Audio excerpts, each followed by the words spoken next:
हवावां घट कर लीए थोड़ी टायरों में बोल।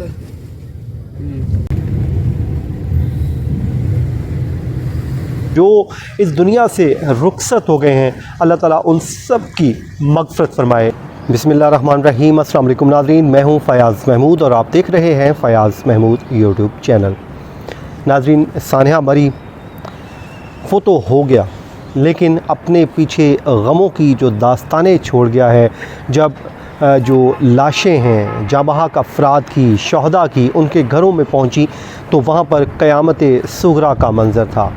रावलपिंडी में, उसके बाद इस्लामाबाद में, जहाँ जहाँ जिन के घरों में जनाज़े पहुँचे नाज़रीन, वहाँ पे एक दुख की जो वो कैफ़ियत थी जो आँखों के साथ देखी नहीं जा सकती थी और कानों के साथ सुनी नहीं जा सकती थी, और इस ज़बान के साथ उस दुख को बयान नहीं किया जा सकता।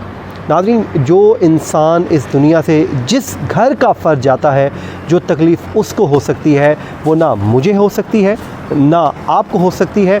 हम सिर्फ़ दुख और गम का इज़हार कर सकते हैं, लेकिन जो कैफ़ियत है, जो क़यामत उस फैमिली पे बर्पा हो चुकी होती है, वो वही बयान कर सकते हैं। उनका जो दुख है वो वही बता सकते हैं कि वो इस वक्त किस कुर्ब की हालत में है, इस वक्त किस कैफ़ियत में है।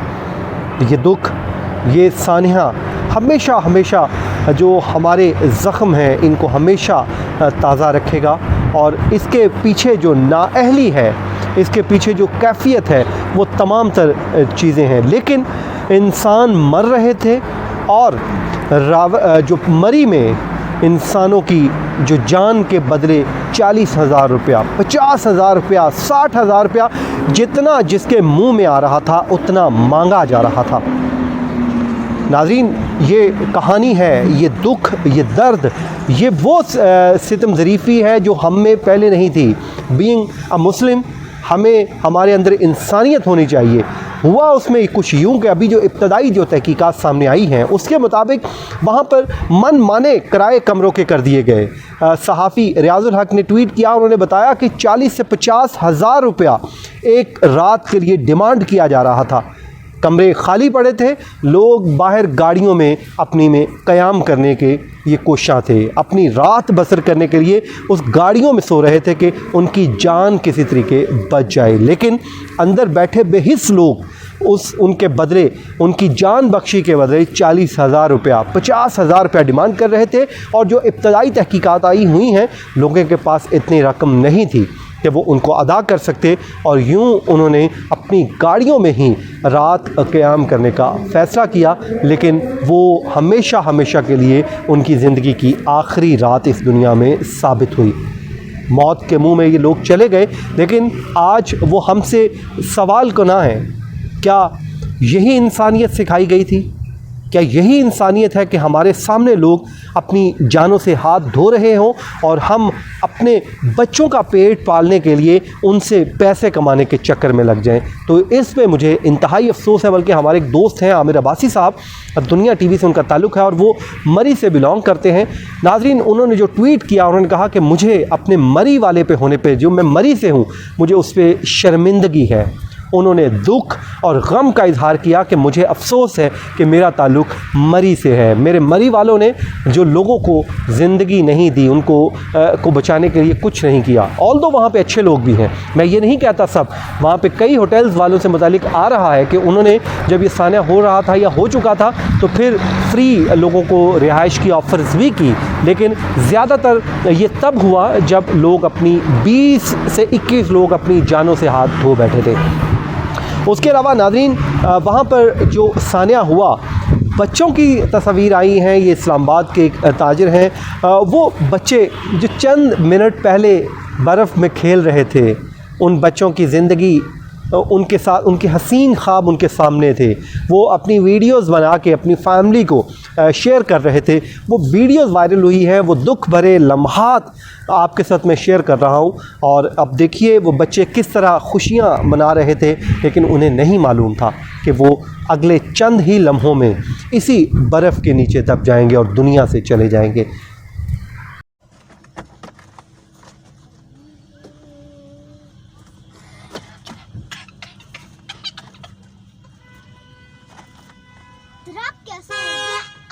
लालच करेंगे, बड़ा लालच करते हैं, लालच।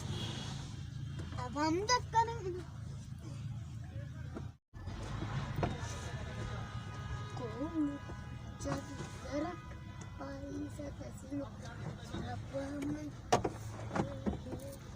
ये थी वो बच्चों की खेलने की, हंसने की, मुस्कुराने की उम्र, लेकिन आज वो कब्र के अंदर जा चुके हैं।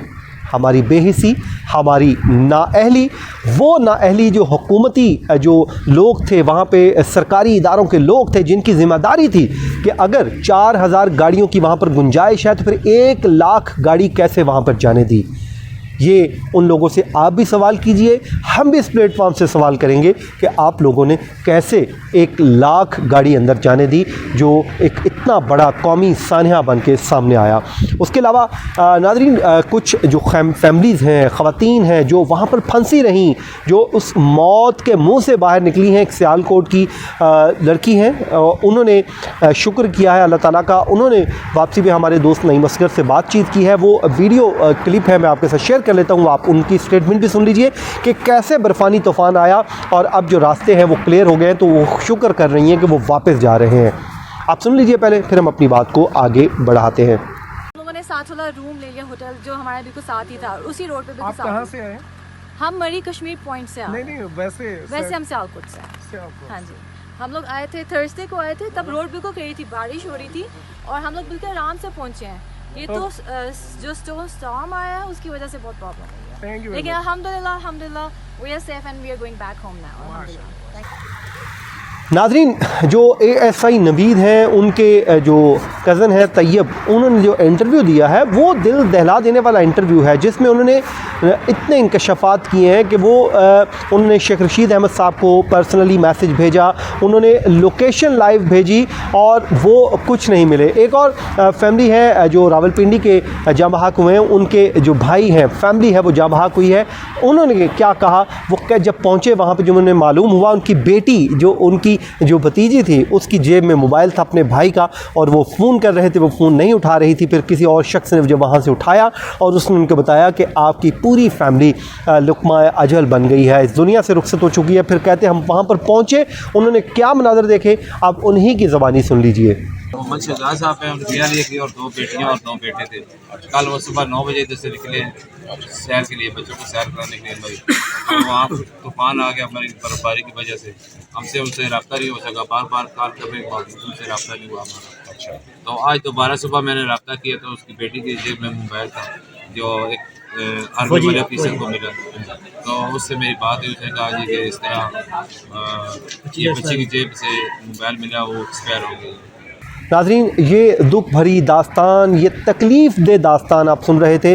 तो मेरी दुआ है अल्लाह ताला ऐसा वक्त किसी पे ना लाए, किसी पे ऐसा वक्त ना लाए। अल्लाह ताला सबको अपने हिफ्ज़ो अमान में रखे और सबको अपने महफूज रखे। मेरी दुआएं हैं। मैं इस वक्त रंजीदा हूँ, तकलीफ़ में हूँ, बस दुआ कर सकता हूँ कि अल्लाह ताला उनको सब्र जमील अता फ़रमाए और जो इस दुनिया से रुखसत हो गए हैं अल्लाह ताला उन सब की मग़फ़िरत फ़रमाए। नाज़रीन, मुझे दीजिए इजाज़त, अपनी दुआओं में याद रखिए।